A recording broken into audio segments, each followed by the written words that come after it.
Hello everyone, how are you? I hope all of you are safe and fine.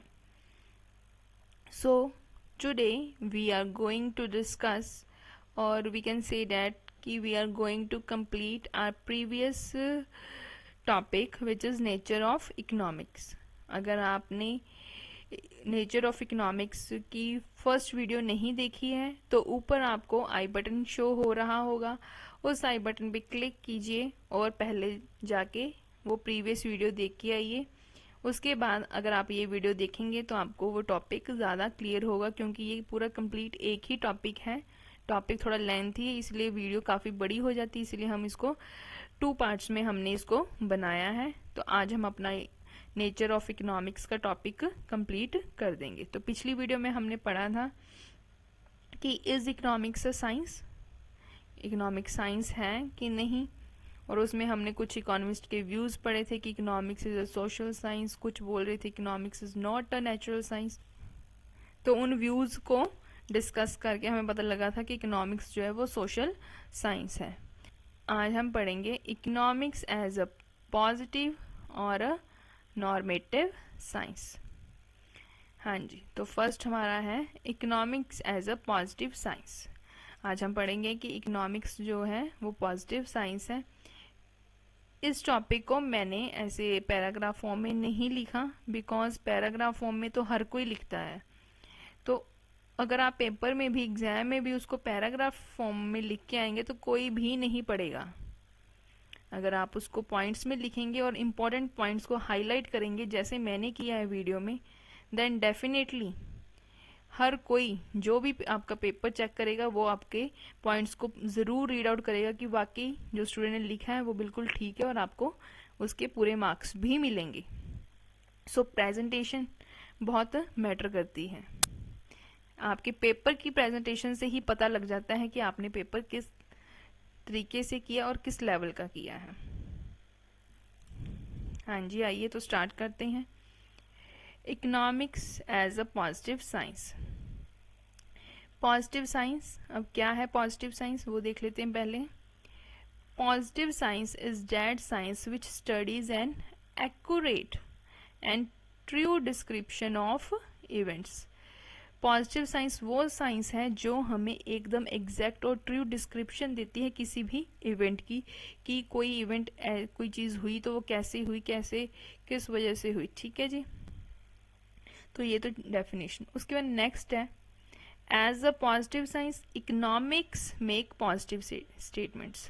हाँ जी, अगर positive science है तो उसकी स्टेटमेंट्स भी क्या होंगी, पॉजिटिव ही होंगी।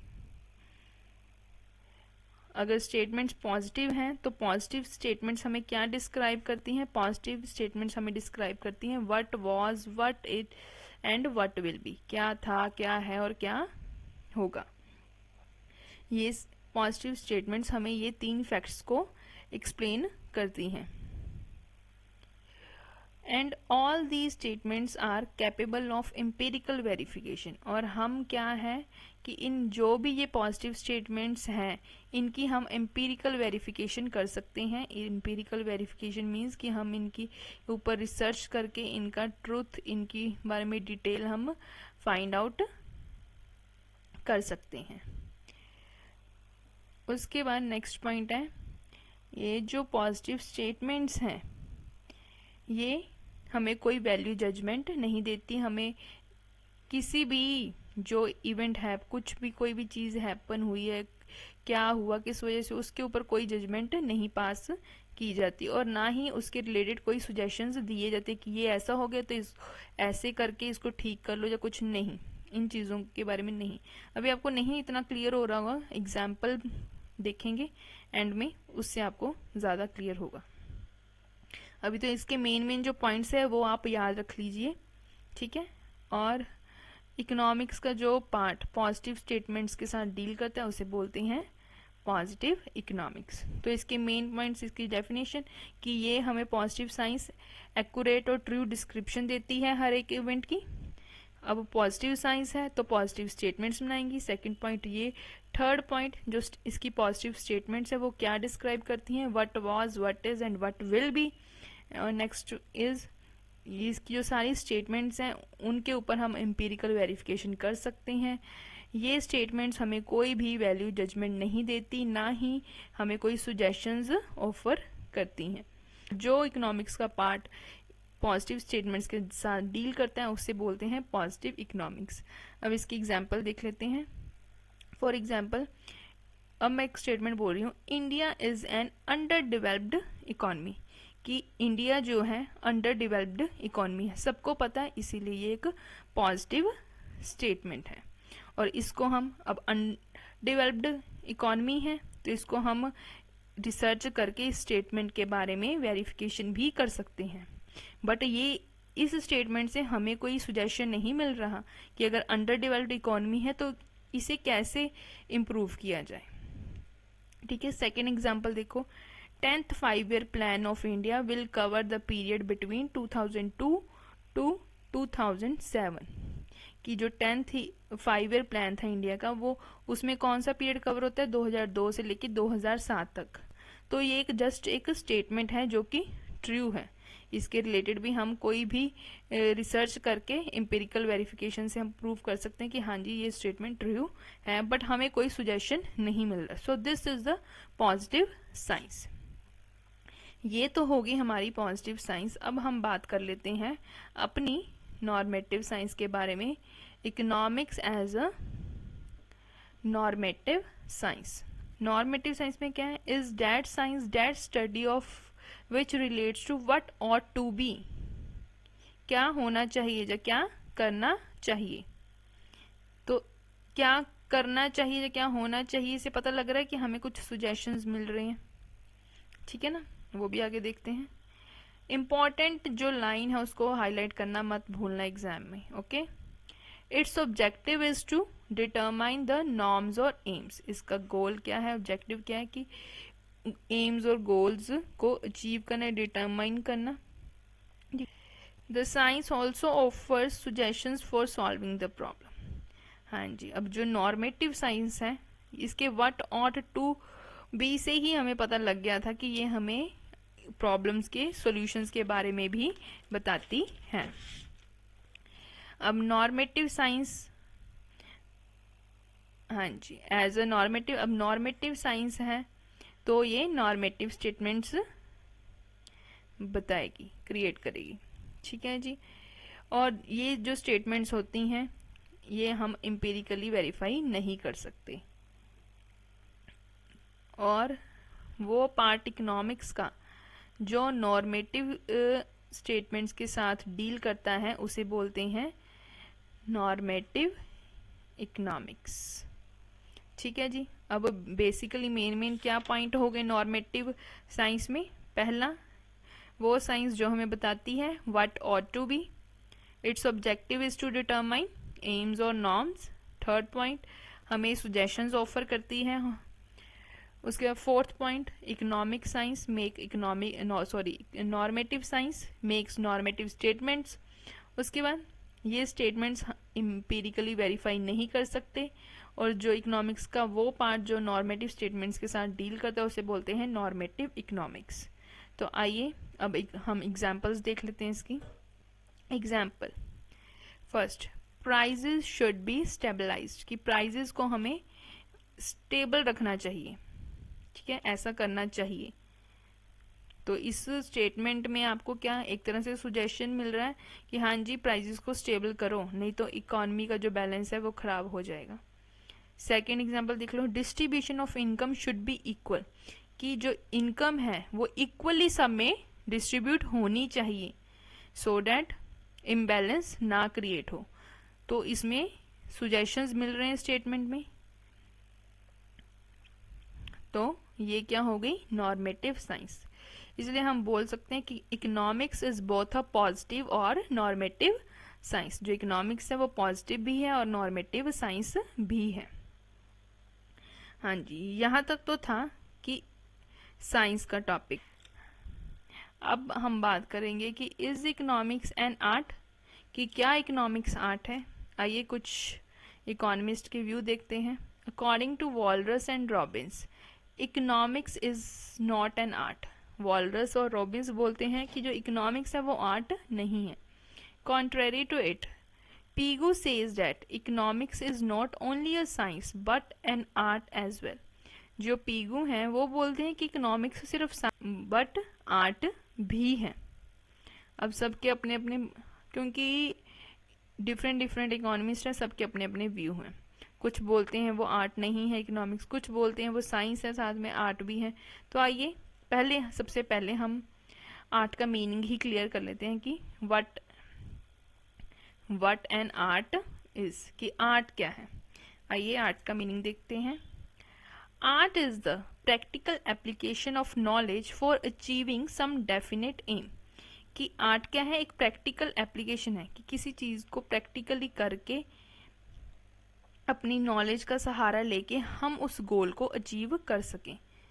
ठीक है, सपोज कि मेरा गोल है कि मैंने एक बड़ी ही अच्छी लैंडस्केप बनाना है. सपोज तो मैंने लैंडस्केप बनाना है, मेरे पास लैंडस्केप की नॉलेज है, लैंडस्केप ऐसे ऐसे होता है. ठीक है, अब उसको मैं अपनी नॉलेज को प्रैक्टिकली अप्लाई करूंगी ताकि मैं अपना गोल अचीव कर सकूं. मेरा गोल क्या है, लैंडस्केप बनाना. तो ये हो गया आर्ट. ठीक है, अब इकोनॉमिक्स की लैंग्वेज में आर्ट क्या है वो भी देख लेते हैं. बड़ी ही अच्छी एग्जाम्पल के साथ हम इस चीज को क्लियर करेंगे. इसमें पॉजिटिव साइंस, नॉर्मेटिव साइंस को भी इंक्लूड किया गया है, वो स्टेटमेंट्स भी ली गई हैं. तो आइए देखते हैं. We all know that unemployment is prevalent in India. हम सभी को पता है कि इंडिया में बेरोजगारी बहुत है.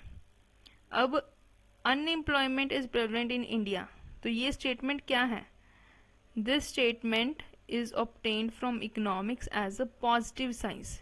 इसको एज अ पॉजिटिव साइंस के नजरिए से देखा जाएगा क्योंकि हमें ये बता रही है कि इंडिया में बेरोजगारी है और पॉजिटिव साइंस है. तो हमें इस फैक्ट को, इस ट्रुथ को हम एम्पिरिकली वेरीफाई भी कर सकते हैं. रिसर्च करेंगे अलग अलग टॉप इसको लेके, तो हमारे पास बहुत सारे ऐसा डाटा आ जाएगा जिससे हमें पता लग जाएगा कि वाकई इंडिया में बहुत अनएम्प्लॉयमेंट है. तो ये तो होगी पॉजिटिव स्टेटमेंट. उसके बाद नेक्स्ट स्टेटमेंट देखिए. We also know that the government aims at removing unemployment. हमें ये भी पता है कि गवर्नमेंट का एम है कि अनएम्प्लॉयमेंट को दूर करना है. ठीक है, तो ये क्या हो गई, ये कौन सी साइंस होगी, ये होगी नॉर्मेटिव साइंस. जो this information is supplied by economics as a normative science. कि नॉर्मेटिव साइंस में क्या था, व्हाट ऑट टू बी, क्या करना चाहिए. तो गवर्नमेंट क्या करना चाहती है, क्या गवर्नमेंट का एम है, अनएम्प्लॉयमेंट को रिमूव करना. अब नेक्स्ट देखिए. In order to achieve the objective of full employment, the government has pursued the path of economic planning. अब गवर्नमेंट का ऑब्जेक्टिव क्या हो गया, फुल एम्प्लॉयमेंट को अचीव करना है. और अपने उस ऑब्जेक्टिव को पूरा करने के लिए गवर्नमेंट कौन सा पाथ यूज कर रही है, इकोनॉमिक प्लानिंग का पाथ यूज कर रही है. So the path of economic planning is an art. जो गवर्नमेंट इकोनॉमिक प्लानिंग का रास्ता यूज कर रही है वो क्या है, आर्ट. एज इट इम्प्लाइज, कैसे, practical application of knowledge. Government अपनी नॉलेज को प्रैक्टिकली इम्प्लाई कर रही है with the view to achieve, ताकि वो क्या अचीव कर सके, सम स्पेसिफिक ऑब्जेक्टिव. वो अपने ऑब्जेक्टिव, अपने गोल को पूरा कर सके. गवर्नमेंट का क्या ऑब्जेक्टिव और गोल है, फुल एम्प्लॉयमेंट को अचीव करना. प्रैक्टिकल एप्लीकेशन ऑफ नॉलेज क्या होगी, पाथ ऑफ इकोनॉमिक प्लानिंग. जो इकोनॉमिक प्लानिंग का रास्ता यूज किया जा रहा है वो होगी प्रैक्टिकल नॉलेज. और हमारा गोल क्या है, फुल एम्प्लॉयमेंट को अचीव करना. तो यहाँ पे पूरी प्रॉपरली आर्ट की डेफिनेशन बैठ रही है. तो हम बोल सकते हैं कि जो इकोनॉमिक्स है वो आर्ट भी है. So in the end we can say that economics is both a science and an art. कि इकोनॉमिक्स साइंस भी है और इकोनॉमिक्स आर्ट भी है. तो ये था हमारा आज का टॉपिक. आई होप आप सबको ये टॉपिक समझ आया होगा. अगर फिर भी कोई डाउट है, कोई क्वेरीज रह गई, तो आप इस वीडियो को रीप्ले कीजिए अगेन एंड अगेन, वीडियो को प्रॉपरली वॉच कीजिए ताकि आपके डाउट्स क्लियर हों। तो ये हमारा टॉपिक ख़त्म हो गया नेचर ऑफ इकोनॉमिक्स का, जिसमें हमने डिस्कस किया कि इकोनॉमिक्स साइंस है कि आर्ट। इस टॉपिक के रिलेटेड जो इम्पोर्टेंट क्वेश्चंस एग्जाम्स में आते हैं वो डिस्क्रिप्शन बॉक्स में मेंशन है, वो वहाँ से आप देख सकते हैं कौन कौन से क्वेश्चंस आ सकते हैं, किस फॉर्म में आपको आ सकता है ये टॉपिक। उसके बाद इस टॉपिक के नोट्स चाहिए अगर आपको पता है कि आप मुझे इंस्टाग्राम पे मैसेज करके कांटेक्ट करके नोट्स के बारे में डिटेल्स ले सकते हैं। हमारा टेलीग्राम पे भी चैनल है इकोनॉमिक्स लर्निंग पॉइंट के नेम से, उसका लिंक भी डिस्क्रिप्शन बॉक्स पे है। आप हमारे चैनल को सब्सक्राइब कर सकते हैं। और इन द एंड मैं यही बोलूँगी, प्लीज़ अगर आपको ये वीडियो अच्छी लगी तो लाइक कीजिए, शेयर कीजिए, कमेंट कीजिए और हमारे यूट्यूब चैनल को सब्सक्राइब करना ना भूलिए। सब्सक्राइब ज़रूर कीजिए और अपने फ्रेंड्स और फैमिली मेम्बर्स के साथ जितना हो सके उतना शेयर कीजिए। Thank you. God bless you. Have a nice day. Take care. Bye bye.